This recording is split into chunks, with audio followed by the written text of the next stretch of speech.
પણ આ કેદારસિંહ બાપુ જેવાય તો પોતાના રચી નાણ બાપુ પાસે ગવડાવે.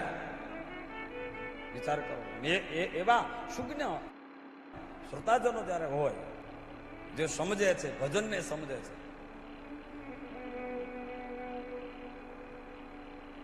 આમાં એકાદ કોક આ 9 જણા બેઠા છે ને, એમાં એકાદ કોક આડો અવળો થાય ને તોય ખબર પડે કે આમાં ક્યાં કાપવાનું, તોય ખબર પડી જાય.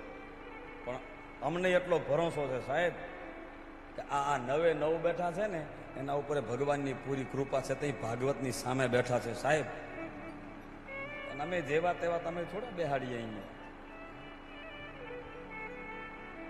એટલી તમને ગુરુ મહારાજે કંઈક તો આપ્યું તો છે.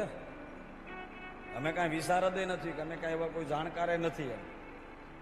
પણ ભજન ભીતરમાં ખરું એ ખરી. સમય સમય કેવું ગાવું જોઈએ, સમય સમય શું થવું જોઈએ, એટલી તો અમને ખબર પડે છે. એ જે હોય તે સમજી લેજો. પણ આઠે રે પોરે રે વે આનંદ,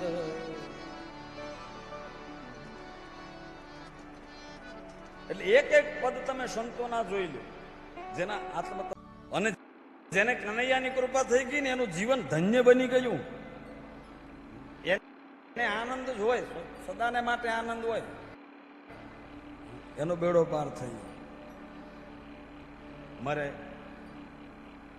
કેદારસિંહ બાપુ અહીંયા બેઠા છે, મોરદાનભાઈ, આજે જ મને હમણાં એક પદ મોકલ્યું છે. આનંદો આજ જગવાલો મથુરા મેં શ્યામ આયે. એ જગતના લોકો આનંદ કરો, કેમ કે જગતનો નાથ પ્રગટ્યો છે. આનંદો આજ જગવાલો गोकुल में श्याम आए, जगत उद्धार करने को, जगत उद्धार करने को मेरे गोपाल आए. जगत उद्धार करने को मेरे गोपाल आए.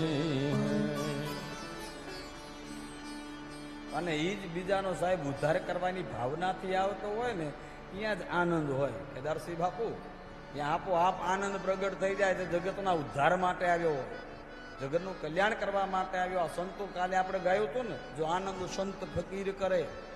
શું કામ આનંદ કરે છે? જગ તારણ કારણ દેહ ધરે, જગતનો ઉદ્ધાર કરવા માટે દેહ ધારણ કરે છે, એટલે એ આનંદમાં છે.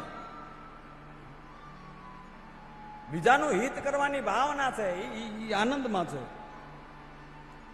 કેદાર કી એક હી અરજી હૃદય મેં રાખ્યો હરજી. હે હરિ, એક અરજી હૃદયમાં રાખજો.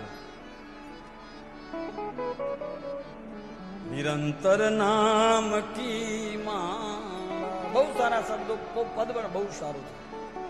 નિરંતર નામ કી માલા યહી બસ આસ લાયે.